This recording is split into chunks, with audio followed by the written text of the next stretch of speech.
This channel does not promote any violent, harmful, or illegal activities. All content provided by this channel is meant for an educational purpose only.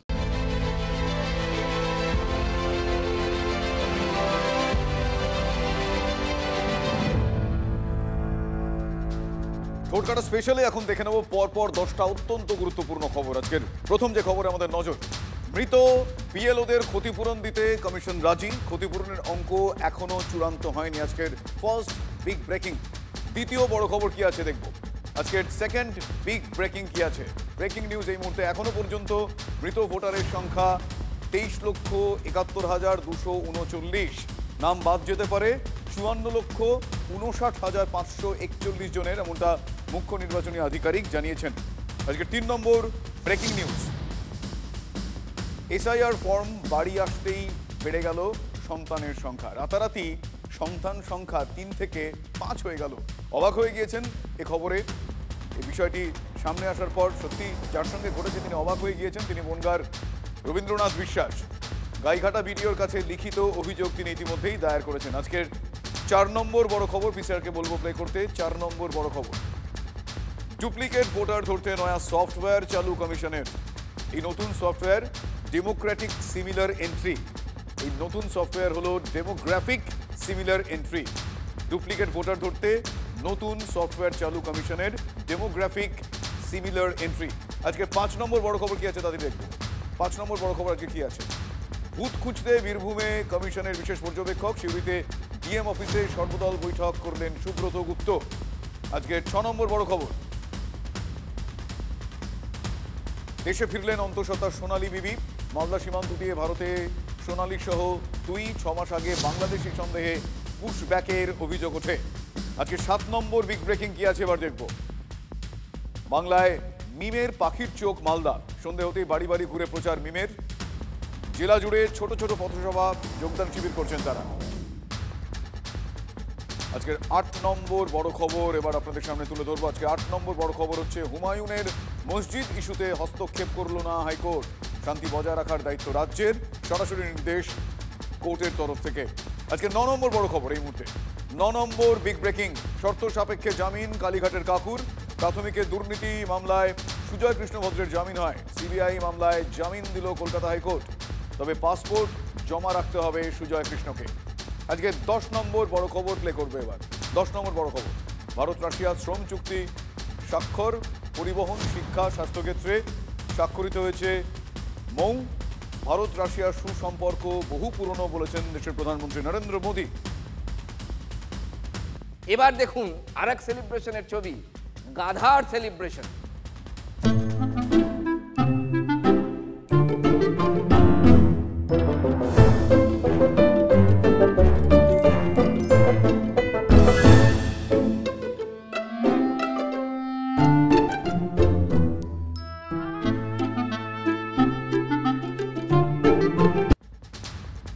আরে রে রে রে রে গাধা কোথাকার। আমরা বলি না কথায় কথায়।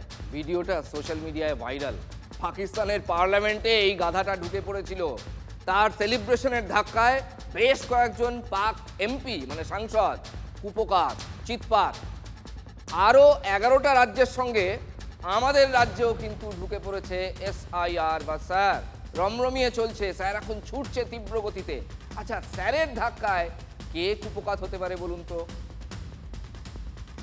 কোনো রাজনৈতিক দলের ইশারা থেকে নির্বাচন কমিশন ইচ্ছা করে বাদ দিতে চাইছে কোনো কিছু একটা সম্প্রদায়ের মানুষকে।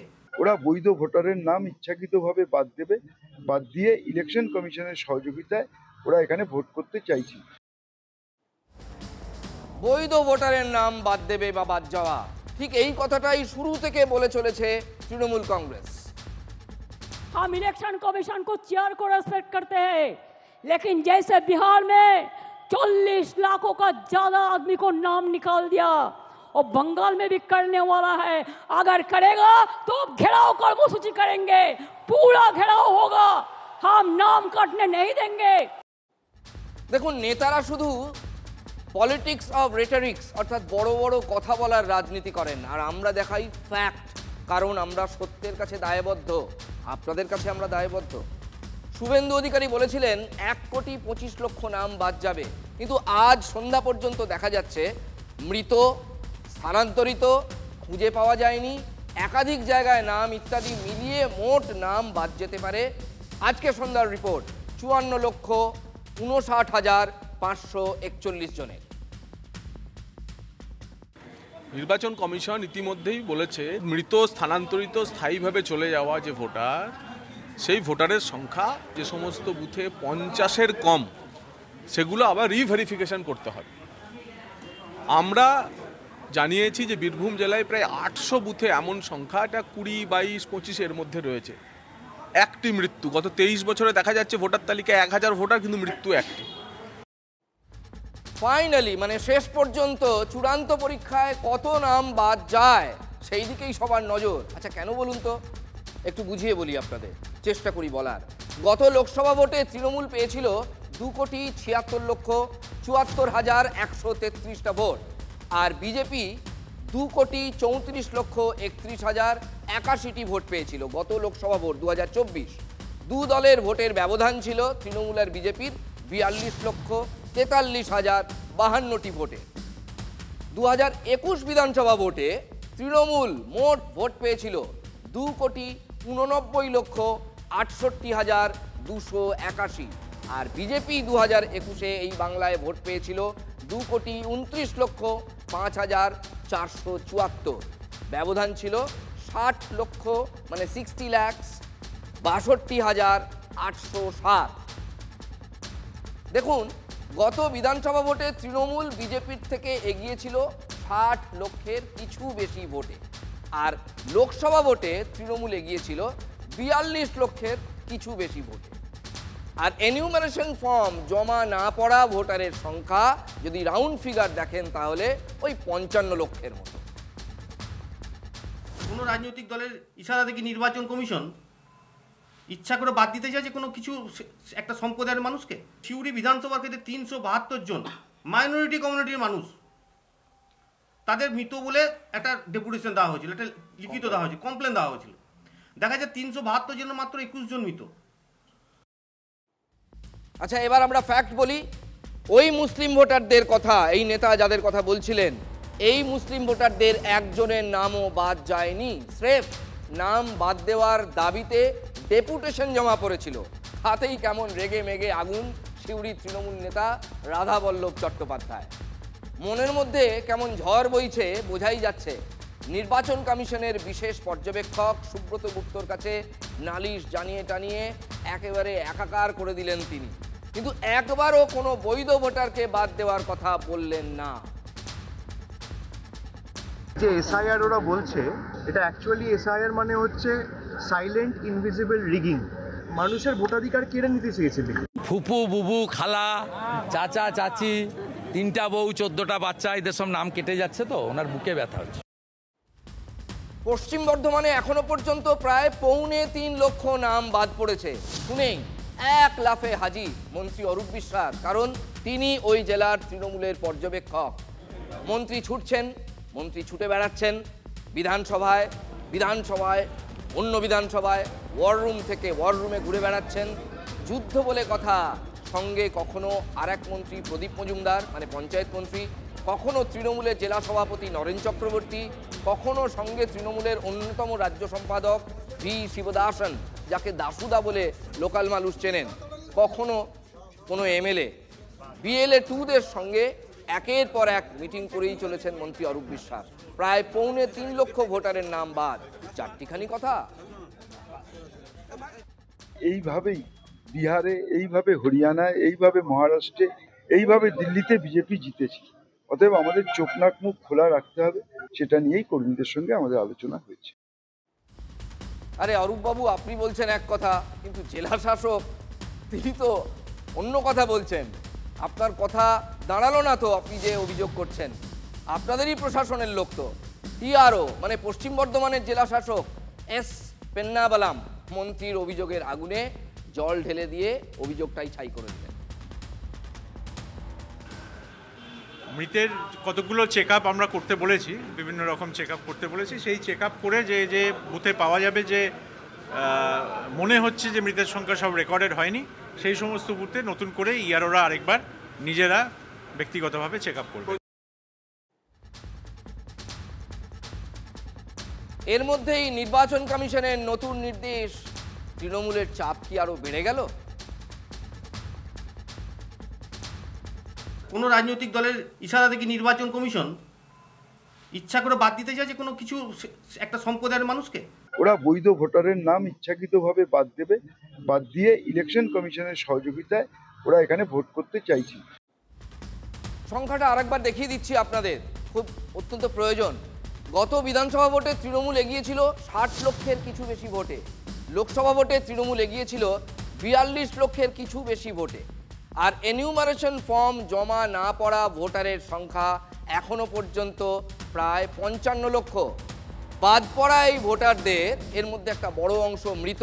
তারা সবাই তৃণমূলকে ভোট দিতেন এরকম অর্বাচীনের মতো কথা ঠোটকাটা বলছে না, সেটা বলা সম্ভব নয়। কিন্তু ভোটার তালিকা থেকে নাম বাদ গেলে বিজেপির সঙ্গে মোট ভোটের ব্যবধানটা কিন্তু কমে আসতে বাধ্য।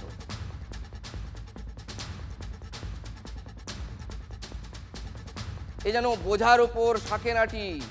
হিম পড়ছে, এখন তো শীতকাল, জেলায় আরো বেশি করে হিম পড়ছে। আর মালদা জেলায় বাড়ছে মিম, পড়ছে হিম, বাড়ছে মিম। তৃণমূলের হাতছাড়া, মুসলিম ভোটের একটা অংশ কি হাতছাড়া হতে চলেছে, এটা নিয়ে কিন্তু এখন খুব বিতর্ক। এটাই এখন রাজ্য রাজনীতির আলোচনার, যত রকমের আলোচনা হচ্ছে তার কেন্দ্রে। মালদা থেকে যদি অন্য জেলাতেও ছড়ায় এই একই রকম প্রবণতা, তাহলে কি হবে? আমরা লড়াই করব বাঘের সঙ্গে বাঘ হয়ে, লাঠির সঙ্গে লাঠি হয়ে। বর্ষণ কি হবে এখনই তা বোঝা না গেলেও মিমের গর্জন শুনছে মালদাবাসী। সে চিৎকার যে ফাঁকা আওয়াজ নয় তা বোঝাতে জেলায় একটার পর একটা পার্টি অফিস খুলছে আসাদুদ্দিন ওয়েসির দল।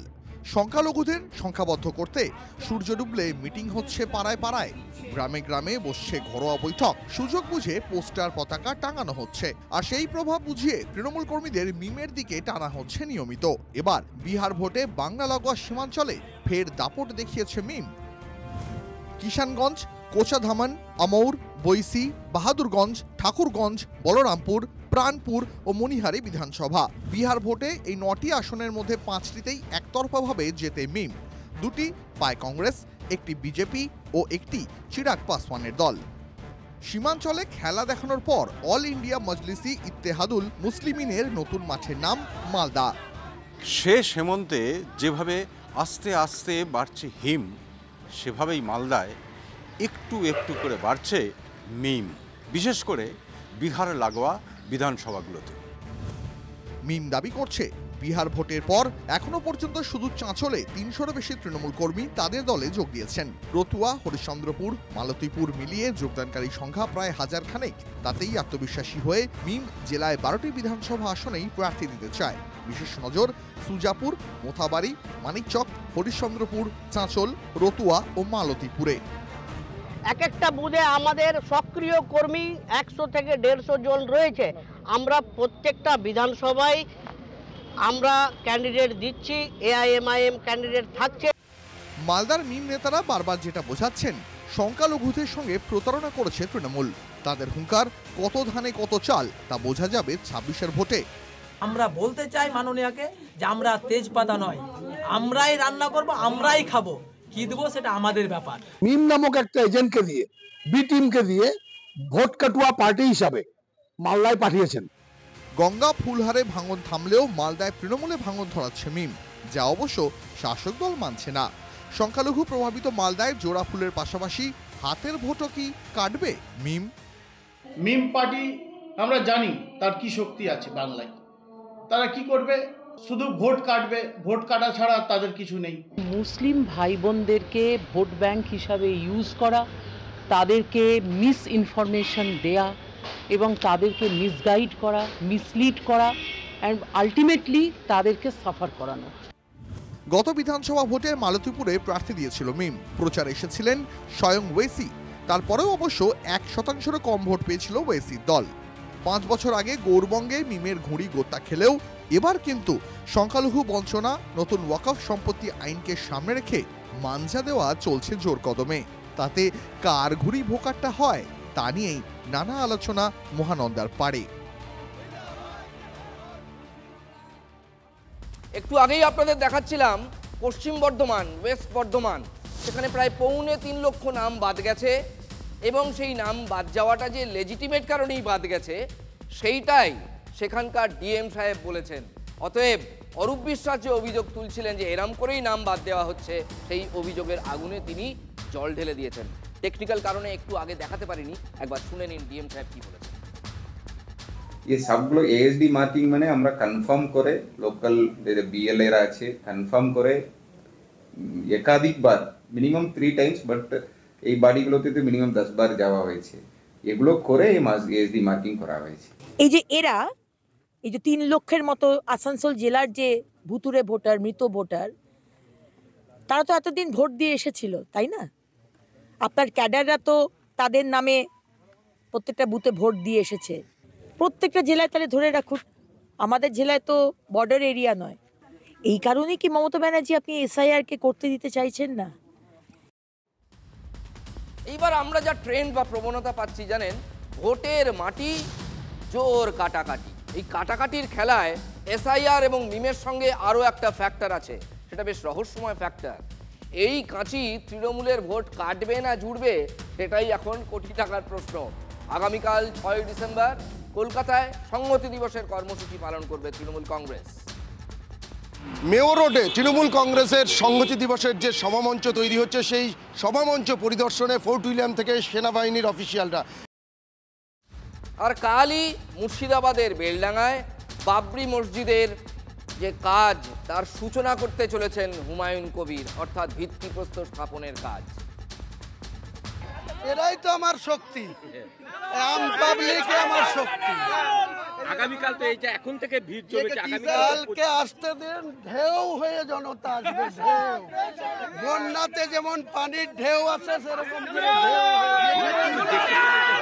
হুমায়ুন কবির আল্লাহকে ছাড়া কোনো মুখ্যমন্ত্রী, কোনো প্রধানমন্ত্রী, কোনো রাষ্ট্রনায়ক কাউকে ভয় পায় না। এখানে কেউ এসে মাথা কেটে নেব বলছে, কেটে নিন, যাক না, দেখি কতটা মাথা কাটতে আসে। হুমায়ুন কবিরের পৌঁছানোর আগে তার মাথা কোথায় থাকবে সে আটকে নেবে। আমার নিজস্ব 10টা ড্রোন ক্যামেরা বেলডাঙ্গা থেকে রেজিনগরের এই এনএইচ তার সংলগ্ন জায়গায় থাকবে কাল সকাল থেকে। কেউ ভেতরে লোক ঢুকিয়ে দিয়ে এখানে গন্ডগোল লাগার, তাকে বাড়ি থেকে ধরে নিয়ে আসবে। মানে ভেতরে লোক ঢুকিয়ে গন্ডগোল করা? হ্যাঁ, এখানে তৃণমূলের অনেক খেলা আছে। গতকালই ভরতপুরের এমএলএ হুমায়ুন কবিরকে সাসপেন্ড করেছে তৃণমূল কংগ্রেস। হুমায়ুন কবিরকে আমরা সাসপেন্ড করছি দল থেকে। হুমায়ুন কবিরকে আমরা সাসপেন্ড করছি দল থেকে। বেশ, সাসপেন্ড তো করা হয়েছে, কিন্তু কত বছরের জন্য বলেনি তৃণমূল। দেখুন, এর আগে মানে 2015-16 কথা বলছি, হুমায়ুনকে 6 বছরের জন্য সাসপেন্ড করলেও 3 বছর পরই হুমায়ুন ব্যাক টু প্যাভিলিয়ন, মানে ব্যাক টু তৃণমূল। অনেক মাস ধরেই বাবরি মসজিদ তৈরির কথা বলে আসছেন জোর গলায় হুমায়ুন কবির। শেষ বেলায় কেন সাসপেন্ড করা হলো? জটায়ু থাকলে ওই যে কথাটা আমি মাঝে মাঝেই বলি, আবার তিনি হয়তো বলতেন হাইলি সাসপিশিয়াস। তৃণমূল কংগ্রেসের মতন এত বড় রাজ্যের মুখ্যমন্ত্রী, ওনাদের এত বড় গোয়েন্দা এতদিন ধরে তামাক খাচ্ছে আর ওনাকে বাইরে ছেড়ে রেখেছেন, নাকি ওনাকে তামাক খাইয়ে এই ধরনের কথা বলবার জন্য রাজ্যের মুখ্যমন্ত্রী ওনাকে ছেড়ে রেখেছেন? সেই প্রশ্নের উত্তর আগে তৃণমূল কংগ্রেস দিক। বহরমপুরে মুখ্যমন্ত্রী সভা, হুমায়ুন সেই সভায় যোগ দিতে গিয়েছিলেন, আমন্ত্রণ পেয়ে দলের নেতারাই আমন্ত্রণ করেছিলেন, সেখানে গিয়ে সাসপেন্ড হওয়ার খবর শুনে তিনি বেরিয়ে যান। আজব ঠেকছে না? আপনি রেজিনগরে থাকেন, ভরতপুরের বিধায়ক, কেন বেলডাঙ্গায় বাবরি মসজিদ হবে? কারণ বেলডাঙ্গা কিছুদিন আগে কমিউনাল সেন্সিটিভ জায়গা ছিল এবং সেইখানে করলে রাইট লাগাতে সুবিধা হবে, দাঙ্গা লাগলে ভোটের সমীকরণ হবে। হুমায়ুনের কর্মসূচিকে কেন্দ্র করে দাঙ্গা লাগতে পারে এরকম আশঙ্কা প্রকাশ করছেন কে? স্বয়ং ফিরহাদ হাকিম, ববি হাকিম, মন্ত্রিসভার নাম্বার 2। অথচ সেই কর্মসূচির অনুমোদন দিয়েছে রাজ্য সরকার। রাজ্য সরকারের আশ্বাস পেয়ে এই যে কালকে সেখানে যে ভিত্তিপ্রস্তর স্থাপনের কর্মসূচি আছে তাতে কিন্তু নাক গলায়নি হাইকোর্ট। যেখানে শুভেন্দু অধিকারীকে মিছিল বা সভা করতে বারবার আদালতে ছুটতে হয়, সেখানে হুমায়ুনকে আটকাতে কিচ্ছু করল না রাজ্য সরকার। আজকে প্রথম থেকে আদালত পজিটিভ অ্যাপ্রোচে রাজ্য সরকারের কাছ থেকে আন্ডারটেকিং নিয়েছেন, তারা কন্ট্রোল করবেন ল অ্যান্ড অর্ডার। মমতা ব্যানার্জির মুখ আর মুখোশ দুটো আলাদা। হুমায়ুন কবির যে এলাকায় বাবরি মসজিদ করবেন সেই এলাকায় নামানো হলো এবার কেন্দ্র বাহিনীর সেই রুটমার্চ চলছে। পশ্চিমবাংলায় হিন্দুদেরকে বোকা বানানোর জন্য লোক দেখানো সাসপেন্ড হয়েছে। হুমায়ুনের বাড়ি হচ্ছে রেজিনগর, তার বিধানসভা ভরতপুর। তো রেজিনগর ভরতপুর কোথাওই মসজিদ না করে হঠাৎ করে বেলডাঙায় কেন মসজিদ করার উদ্যোগ নিতে হলো? কেন কার্তিক মহারাজদের দাঙ্গা বাঁধানোর সুবিধা করিয়ে দিতে হবে? ববি যা বলছেন অরূপও তাই বলছেন, একদম সাজানো স্ক্রিপ্ট। জবাবটা দিলেন অধীর চৌধুরী, হুমায়ুনকে যিনি বহু বছর ধরে চেনেন। দিদি তো সব জানেন এগুলো। তাকে দিয়ে যখন দাঙ্গা করেছিলেন আমাকে হারানোর জন্য, তখন তো হুমায়ুন আপনার স্নেহের ভাই ছিল। এই হুমায়ুন কবির আপনার তো দামাল ছেলে ছিল। দাঙ্গা করালো দিদি একটাও তার বিরুদ্ধে বলেননি এটা ঠিক হলো না। খোকাবাবু নাকি তাকে জিজ্ঞেস করেছিল কেন দাঙ্গা হলো, বলছে তোমার পিসিকে জিজ্ঞেস করো। পিসি যে কি জিনিস বাংলার মানুষ ধীরে ধীরে বুঝবে। বিরোধীদের আশঙ্কা সেই স্ক্রিপ্ট মেনেই এই হুমায়ুন কাণ্ড। ববি হাকিম বলছেন হুমায়ুনের কর্মসূচি থেকে সাম্প্রদায়িক অশান্তির আগুন জ্বলতে পারে, তবু রাজ্য সরকার আটকাচ্ছে না কেন? অনুষ্ঠানের প্রস্তুতি নিয়ে পুলিশ অফিসাররা যাচ্ছেন হুমায়ুনের সঙ্গে কথা বলতে। রাজ্য ব্যবস্থা নেবে কি করে? ও বাবরের ছেলে হুমায়ুন না হলেও তো হুমায়ুন। ওর যদি হুমায়ুন না হয়ে যদি হুতুম হতো এতক্ষণে গড়াদের ওপারে। ববি হাকিমকে দিয়ে বহিষ্কার করাতে হলো, সুব্রত বক্সি এলো না বহিষ্কার করতে। ববি হাকিম দুদিকে দুটো, ছোট হাকিম মেজো হাকিম নিয়ে বসতে হলো। অত জ্বালা বেচারি মহিলার গো, আর ব্যালেন্স করতে করতে ক্লান্ত।